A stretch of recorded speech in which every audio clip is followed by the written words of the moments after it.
Welcome to Law Excellence Hindu News Analysis. Today we are going to cover these topics that are appeared on the Hindu newspaper. Right? Now we will come to the first article. Now what's this article is saying?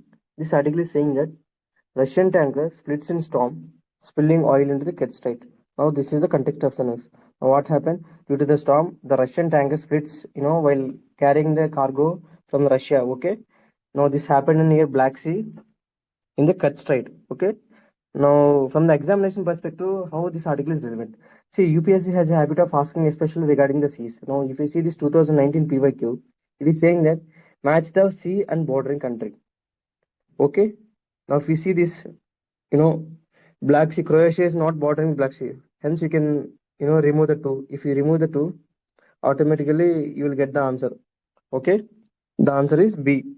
That is, yes, Adriatic Sea is bordered by the Albania, Caspian Sea with Kazakhstan, and Red Sea, not Red Sea, Mediterranean Sea, Morocco. Okay, these are the now in this context, as this Kerch Strait is connecting Black Sea and Sea of Azov.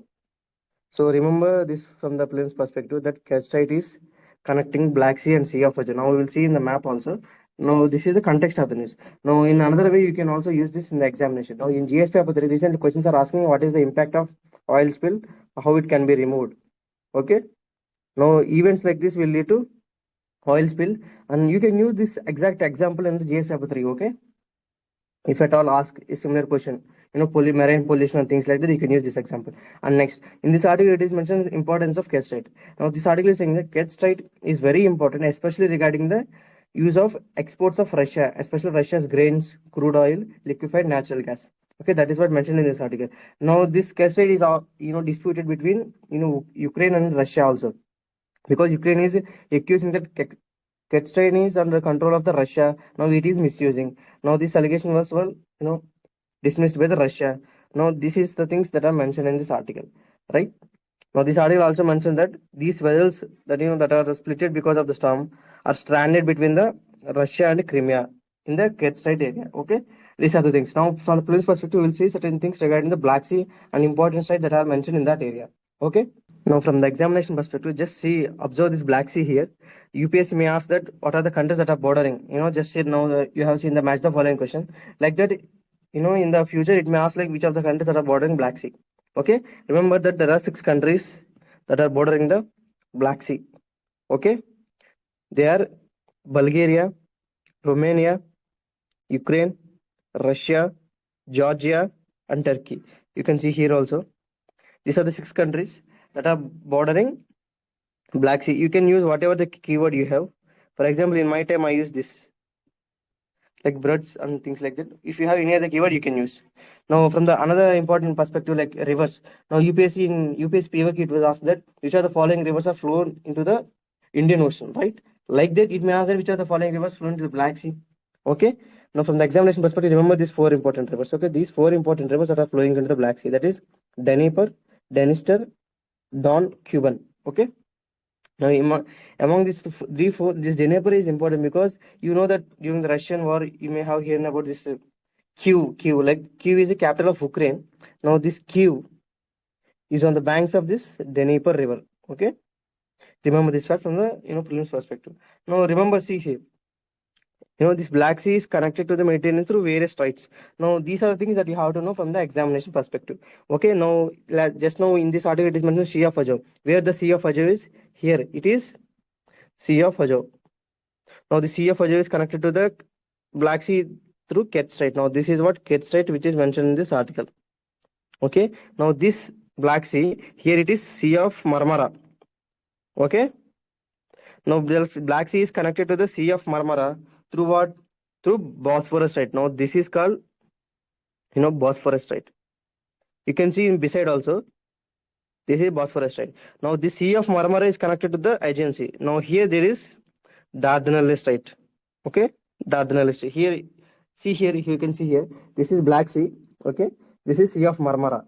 In between, there is Bosphorus Strait. Okay, now the Sea of Marmara is connected to the Aegean Sea. Now, this is Dardanelles Strait. Okay, if you want further clarity, you can see this picture. Now, this is an integrated picture of how Black Sea, Sea of Azov, Sea of Marmara, Aegean Sea connected. Now, see here, Sea of Azov, Black Sea. This is Kerch Strait. Now this is Bosphorus Strait connecting Black Sea and Sea of Marmara here. Now the Sea of Marmara is connected to agency using Dardanelles Strait. Okay, remember the bordering countries. Just now we have seen that Bulgaria, the bordering countries of Black Sea, Bulgaria, Romania, Ukraine, Russia, Georgia, Turkey. Now these are the 6 countries. Now these are the things that you have to remember from the prelims perspective. Okay, now we will move to the next article. Now this article is saying that digital frontier of inequality, right? Now this article is talking about inequality that women faces at the digital level. Now in digital levels, it means many ways in many dimensions. For example, this article is saying that there is inequality in access to the digital tools such as mobile phones, computers, laptops, or internet. That means digital infrastructure. Another type of inequality is that the issue that women face, especially regarding the exploitation of women, trolling of women, and things like that that are happening in the social media platforms. So these are the two types of inequality that woman is facing. Now that is what this article is the context. Okay. Now how this article is relevant from the examination perspective. Now this article can be used multiple ways. For example, in JS paper 2, there are questions of e-governance. Now you can say that limitation of less usage of internet or mobile phones by the woman is one of the limitation like that. Okay. Lack of inclusiveness. Again, JS paper 3, technology and social media. Okay. There you can use this limitation of women in using digital technology. For example, in this article, some of the data mentioned is that 16% of women in rural area is only having the internet access. Okay, as per the National Family Health Survey 5. Okay, and things like that. Another important thing is that using the digital technology is very important because that is one way of freedom of expression. In JS paper, there is freedom of expression. Also, this article also mentioned because of the cyberbullying, cyber stalking, issue of morphing the images of women are not able to freely portray themselves on the social media or digital platforms. This curtailing the creative activity and freedom of expression. Okay, there also you can use. Now this is also mentioned in this article. Okay, that point. Now certain facts that are mentioned in this article, just remember. Now, after this, we will discuss what are the risks that are associated with the digital inequality. That means using, digital space by the women. And what are the suggestions that are given by the author? Okay, we will see that from the mains perspective. But before that, remember certain facts. This article is saying that India is internationally renowned for its digital public infrastructure. Especially, for example, India is now, seeing remarkable progress in UPI, unified, payment interface and things like that. Okay, mobile internet penetration, data access. India has one of the low, data tariffs. You know that, right? That's why in India there is a lot of internet activity around increasing social media usage, right? This article itself mentioned that around 1.18 mobile connections are there in India. Now, among them, 700 million people are using mobile internet. That means through smartphones and things like that. Okay. And next, 600 million smartphones are there. Okay. Even in now, women is very important because you know that about the Pradhan Mantri Jan Dhan Yojana, right? In that scheme, 55% of the Jan Dhan accounts are of women, right? And not only that, India is having digital schemes like linking Aadhaar, bank account, and mobile number. What it is called as Jam Trinity. Now, all these are the digital initiatives to ensure inclusive governance, okay, and good governance. Now, the article is mentioning that, but the access to the men and women are different, and women are, disproportionately discriminated. That is what mentioned in this article. This article is saying that women are already discriminated socially with a lot of norms. For example, it has been said that not to use phone much because of the social consciousness and all these things and things like that. So already women are restricted from moving outside. Now they are, because of the cyberbullying and all these things stuff, they are also restricted from using social media also and digital technology. That is what mentioned in this article. This article mentioned, first of all, what are the challenges of women in using digital technology. Now social space is restricted for women now because of the newly induced discrimination and violence against women at the digital level. Now there are digital restrictions that are coming over to the women. Now that is what mentioned, first of all, first challenge. Now recently this article is also mentioned mainly women that are professional women that are doing public facing jobs. For example, it may be politicians, it may be journalists, actors. All these are trolled a lot, so these are very much vulnerable. Now because of this, they are restricted at digital level, facing anxiety, depression and things like that. That is what mentioned here. Another important thing is that those who are using it facing a lot of restrictions in terms of trolling and cyber stalking and morphing and all. Those who are not using, it is because of that they don't need, rather it is because of the digital illiteracy. This indicates the issue of accessibility and availability to the women, right? Now, another thing is that there are a lot of burden of women, especially regarding the household care, and because of which there are less skills and less chances of interacting with the smartphones and digital skills. They have less time. What it is called as time poverty, to learn these digital skills. Why this article is saying that less digital skills? Because there are a lot of issue of bullying and cyberbullying and all these things, and women don't have the necessary digital skills to navigate the digital space safely, right? Next, they are unaware of the rights and mechanisms to report any abuses, and there is a lot of social stigma also associated with it, right? Next, important is cyber stalking, trolling, morphing, and another important thing is impersonation, right? You may hear about the cases like taking the identity of some other person, asking money, and morphing the images of actors and politicians. That trolling them. This kill the confidence of women to come outside. That is what mentioned in this article. Now, another important thing, non-consensual sharing of images of women across various platforms digitally, like pornography and things like that. AI-based morphing images, deepfake videos. All these things force the women to retreat from the digital space to go back to the homes, like household level. This is what the article is saying. Another important challenge is sextortion. Now, sextortion is blackmailing the woman. In terms of recently, case was noted that in a cybercrime issue, woman self video was taken out and all these things, blackmail them and things like that. This new word is called sextortion of women in the digital space and asking them money and things like that. These are the challenges. What are the steps taken by the government and what are the suggestions given by this author? Now we will see that. Now this article is saying that if at all you want to report, there is an anonymous reporting process that is available under the National Cybercrime Reporting Portal, right? National Cybercrime Reporting Portal. Now, another important thing is that legal frameworks. Now, we have legal frameworks such as IT Act 2000, another in particular, Bharatiya Nyaya Samhita, recently we act. All these have provisions for, convicting the persons under the legal provisions for any, misuse of digital media and things like that. Okay. Next important thing, Global Digital Compact, in which, India also signed this. They are sharing the best practices, knowledge sharing, and capacity building of the digital professionals and especially women, right? Now these are the generally the measures taken by the India. Now there are what are the suggestions given by this author? The author is saying that we need to improve the digital skills of women so that they can safely navigate the digital space. We cannot completely avoid them because 50% of the population is women. To ensure that the development is inclusive, we need to ensure that there is a safe digital space. The author is saying that first and foremost is digital literacy and digital skills. That is very much important. Next important thing is mentioned is that swift justice for survivors. Otherwise, they discourage women from using the digital media. Next, strict laws for perpetrators. Otherwise, they will be encouraged to do further, digital exploitation and things like that. There won't be any deterrence otherwise. Next, social media platforms ensure accountability. For example, any, abusive content is posted on a particular social media. Now, they have to be accountable that through content moderation, right? They must have a team for content moderation. They must use technology like AI to ensure that or to put down the video or remove the video based on the content, right? Next, integrating into the school curriculum. This article is saying that digital literacy, digital skills has to be integrated into the school curriculum so that they are very aware of the media literacy, especially social media literacy, of what to know, what not to use, what to see, what not to see, and things like that. Okay. Next important thing, survivor support helpline, because often you can see the once there is a cyber, sextortion or cyber bullying and things like that, women often feel depression and anxiety. There are issues of suicide also happen with the women. So for that, a helpline is needed. First of all, one such example is Texaki scheme, right?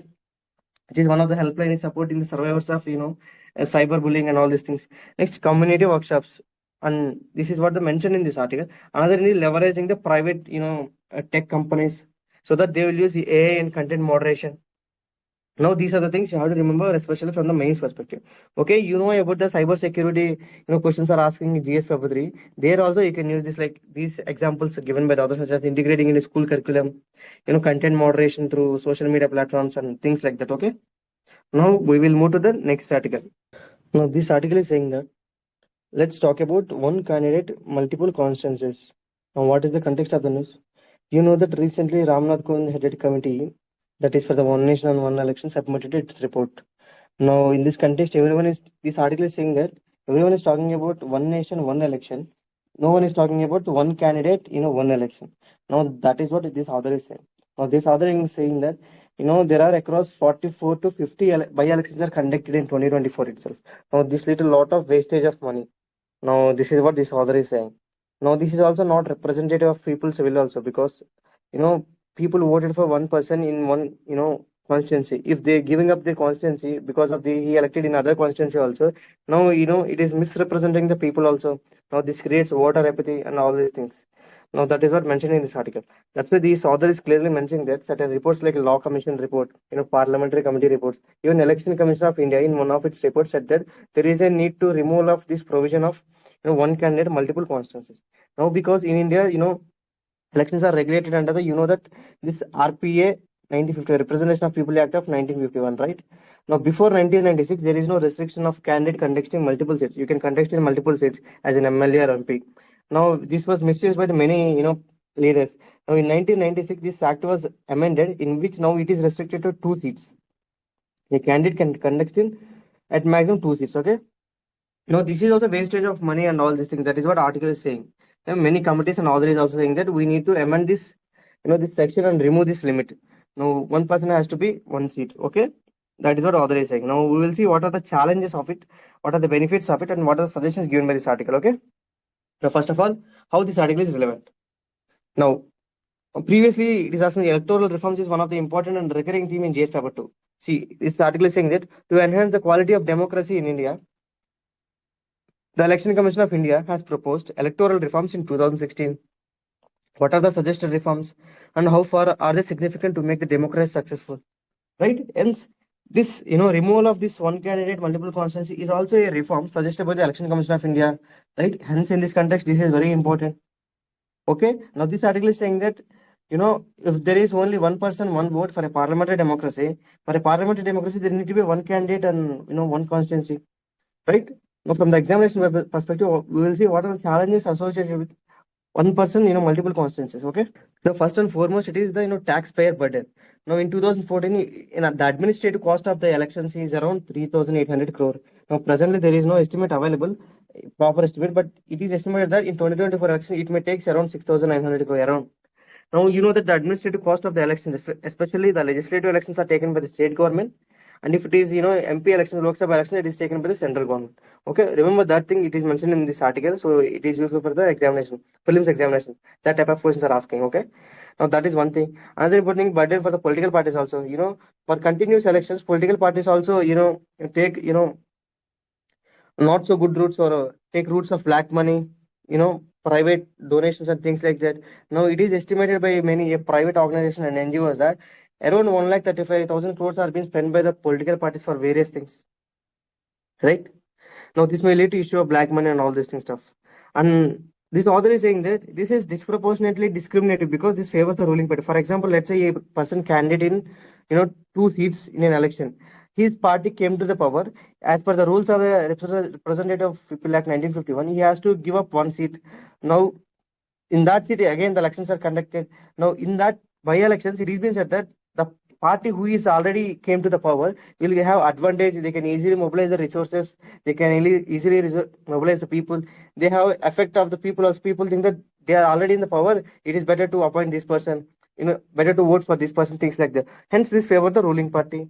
And this is discriminatory, and this does not create a level playing field. This does not create a free and fair elections and things like that. This is what mentioned. Okay. Next, forcing defeated candidate to spend. Now it has been said that in by-elections, again repeatedly, the defeated candidate again has to spend.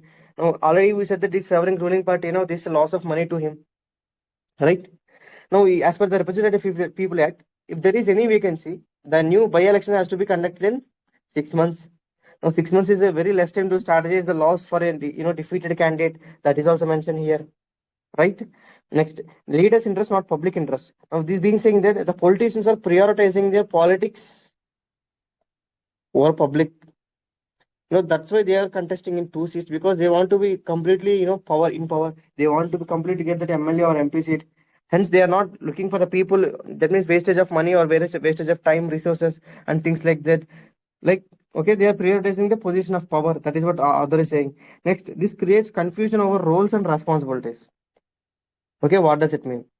See, if there are two MPs, for example, if a candidate contested two constituencies, right? Already there are two constant people who voted him and he won the elections. Now, in one of the seat he will give up and he will chance give to the next other person. Now the constituency people will be confused that who is the responsible for this constituency and things like that. Okay, that is what mentioned. Next, voter apathy. What does it mean? Now, voters are also discouraged for continuous elections. For example, this article mentioned that recent Wayanad elections, it has been found that Rahul Gandhi contested in two seats. One is in Uttar Pradesh, another one is Kerala. He won in two seats. He given up the Wayanad seat. In Wayanad, it found that in first Rahul Gandhi elections, you know, he got 72% of voting as a total percentage of voting in that Wayanad constituency. In by-elections, the voter percentage is reduced to around 64%. Now, this indicates the voter apathy, right? Okay. Now we will see advantages. Why the leaders are contesting two seats. First and foremost is leader-centric parties. Now you know that certain leaders are very important in certain party. Without them, the entire party is collapsed and things like that because they are the key leaders, key figures. For example, recently there is in elections, Mamata Banerjee lost her seat in West Bengal. Now what happened? Because of her, for her another candidate given up his seat. In that seat, she contested again after losing. Okay. Now to enter into the legislative assembly. Hence, another important thing is that safety net. If a person has a doubt that he want to be in the assembly and he is a key figure in the party, key leader. He is popular leader. Hence, he will contest two seats. Now, this happened in Andhra Pradesh also recently. Present deputy, chief minister of Andhra Pradesh was contested once. Two seats last year in the last elections. In the two seats, he lost. Okay, it is one of the safety net. Another one is there are certain hereditary parties, family politics and things like that. They want to be get their seat into the for their children and things like that. Hence, they will contest two seats as a lineage. That is what the advantages. Now we will see some international experience.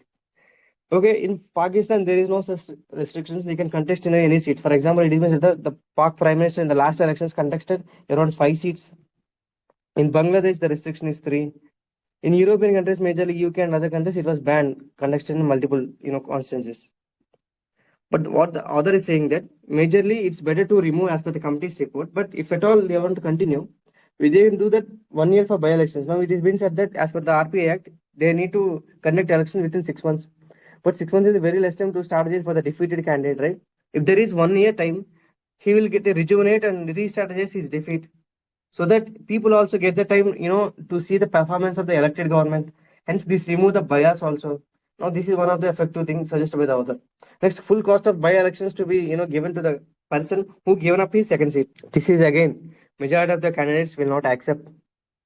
Another important thing mentioned is, as per the recommendations of Election Commission of India, Law Commission, this provision, it should be removed. There should be only one candidate, one constituency. Now, at the end of the day, amending representation of the people act is in the hands of the political leaders. Now, the author is saying that unless and until there is a political will, they cannot bring any amendments like this. They cannot make themselves responsible for these things. That is what the author is mentioning. The author is saying in a parliamentary democracy, the basic principle is one person, one vote. Now, to uphold the parliamentary democracy in a true level, there is a need of one candidate, one constituency. Okay, this is what the conclusion the author is saying. Now, you can use this conclusion in words as a keywords in your answer that add value. Okay, it's a very good word. Now, we will move to the next article. Now, this article is saying that India's former attempts at mineral diplomacy. Now, what is the context of the news?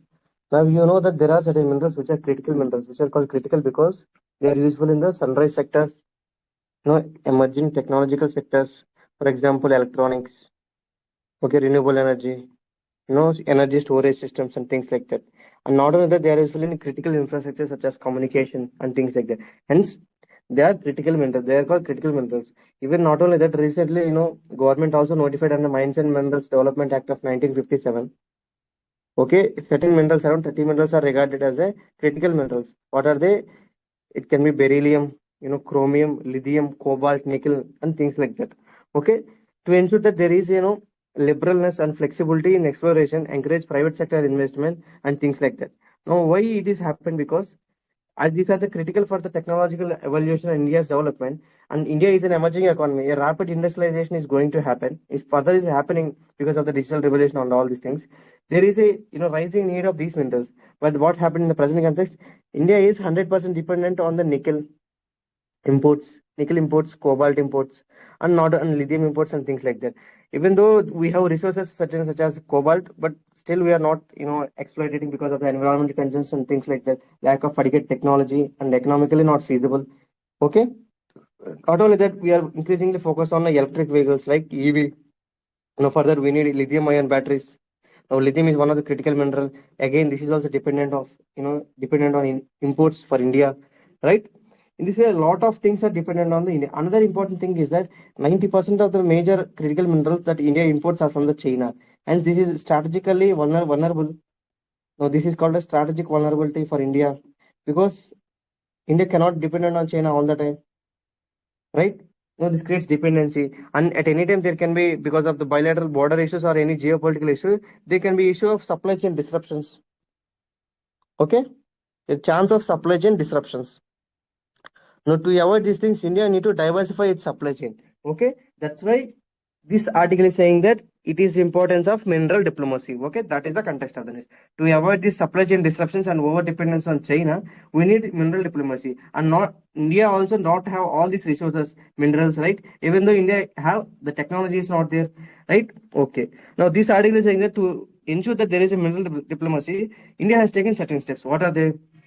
Now, India created in 2009 Khanij Bidesh India Limited, in which it is a joint venture company. It is, contact with the foreign companies and foreign governments to, joint exploration and things like that. For example, recently, this article is saying that Kabil, Khanij Bidesh India Limited signed a memorandum of understanding with Australia for a critical mineral investment partnership. Okay. This company or this joint venture of government also, sign an agreement with Latin America's ABC Triangle. What is this ABC Triangle? Argentina, Bolivia, Chile. Now, this is also called as lithium triangle. Okay, this is famous from lithium resources. Okay, for this. Now, this is for the joint venture at the government to government level. Okay, another important thing is the first ever agreement with Central Asia, that is India, Kazakhstan. Remember Kazakhstan. You can use this, MOUs and memorandum of understanding in GH paper 2 also in international relations. Okay, Central Asia again mineral rich nations. India and Kazakhstan formed a joint venture called IRE UK, Iru Titanium Limited. Okay. Now, another important thing, India signed with Argentina 5 lithium brine blocks for lithium exploration. Now, these are the things at bilateral, country level. Now, next, another thing mentioned by this article is that mineral diplomacy should also involve cooperative engagements with, multilateral organizations. For example, India have mineral security partnership with USA. India is also facilitating, mineral, supply chain disruption, seamless mineral supplies from IPEF, Indo-Pacific Economic Framework. Now, from Prelims perspective, remember that India is a member of this IEF, Indo-Pacific Economic Framework. Okay. Now, India has one of the agreement with CAD also, right? They are not at materialized, but they are having MOUs. Okay. Now, the Minister of Mines signed an MOU with International Energy Agency. Now, remember, India is not a member of International Energy Agency. Okay. It is an associated partner. Now, International Energy Agency is, established around 1973 due to the oil crisis, happened at that time. Okay, just associated partner. Okay, remember. Now, India have agreement with these organization also in the supply of critical minerals. Now, other is saying that among all these diplomatic effort, there are certain, limitations. Now, what are they? The other is saying that lack of India's private sector effective participation in missing. Now, private sector has the capital and technology, regulation, and all these things, but this is missing in India. Right, that's one thing. Another important thing is weak diplomatic capacity. Why? Certain nations have, separately a wing in their regional affairs division ministry about the minerals, but India doesn't have. This article is create a separate, emerging and strategic technologies mission or division in the external affairs ministry to ensure that seamless supply of critical minerals. Now, this is what mentioned in this article. Okay, and try to use this article in GS paper 1 Especially majority of the questions are asking from GS paper 1 regarding these type of things. Okay, now if you see this previous year question, this is saying that discuss the distribution of mineral resources in India and highlight the key environmental concerns that mining regions often grapple with. Okay, not only this, there are other questions regarding rare earth minerals, limitations of India's mining was asked in GS paper 1 in the syllabus topic of resources. Okay, resources is a clearly mentioned syllabus topic in GS paper 1. Okay, now we will move to the next article. Okay, now this article is saying that Center launches Jawahar scheme for cargo movement via inland waterways. Now, inland waterways as a topic is important. If you see the previous year question, PYQ, this is a repeated thing. Now, this was, earlier there was question on interstate river linking also.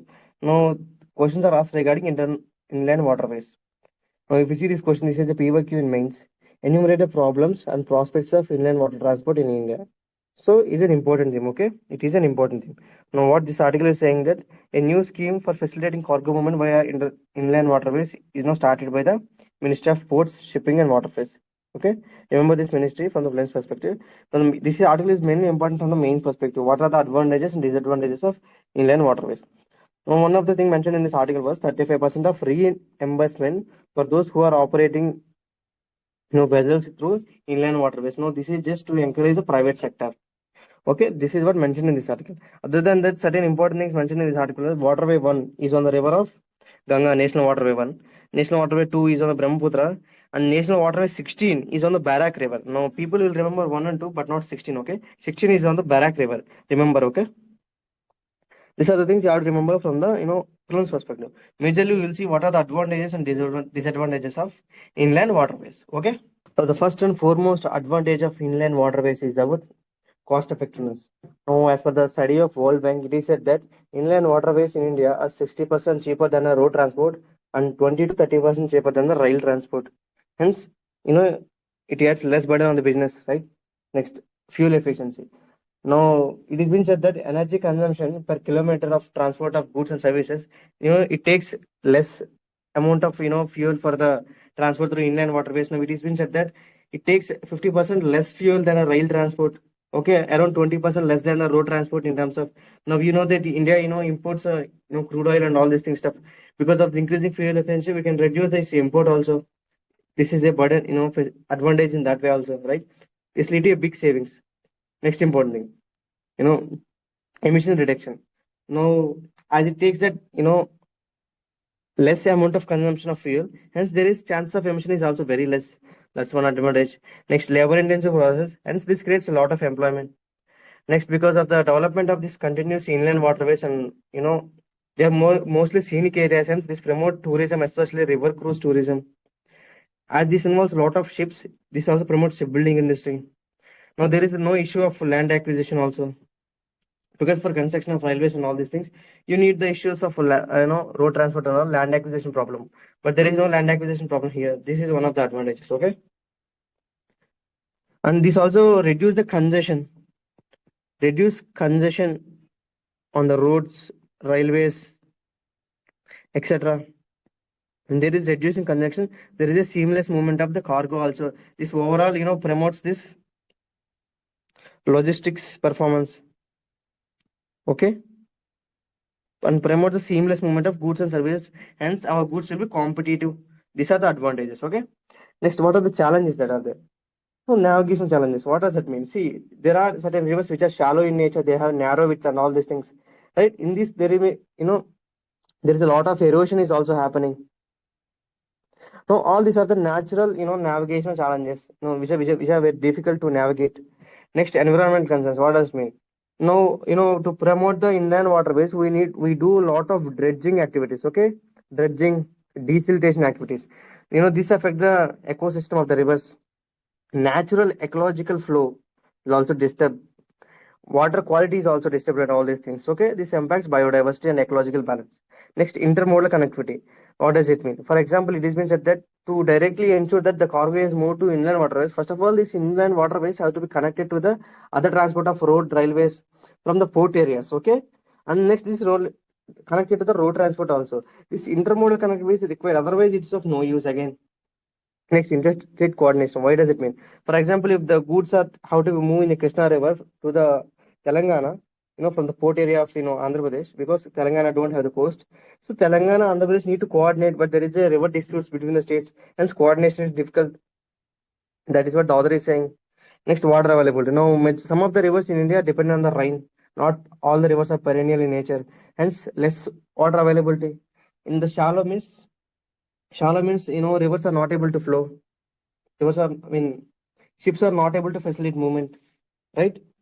And bad catchment management in many of the areas. Okay, this lead to a lot of siltation and all these things. Next, lack adequate terminal infrastructure in the states. Now, this is one of the challenge. For loading and unloading and all the stuff. So these are the challenges that are mentioned. Okay, these are the things at least you have to remember from the mains examination perspective. Okay, now that's all for today. Thank you. I hope you like the video.